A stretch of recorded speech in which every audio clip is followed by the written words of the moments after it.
कहाँ बाड़े लोटा बलटिया कहाँ बाड़े डोरजी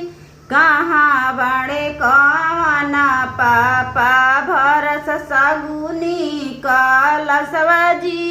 कहाँ बाड़े आपन पापा भरस सगुनी कलसवाजी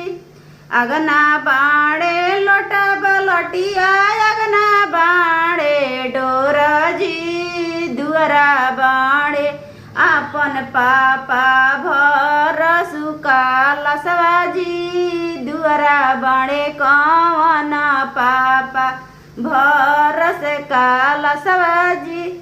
कहाँ बाड़े लोटा बलटिया कहवा बाड़े डोरजी कहवा बाड़े आपन चाचा भरस सगुनी कलसवाजी कहाँ बाड़े आपन भैया भरस सगुनी कलसवाजी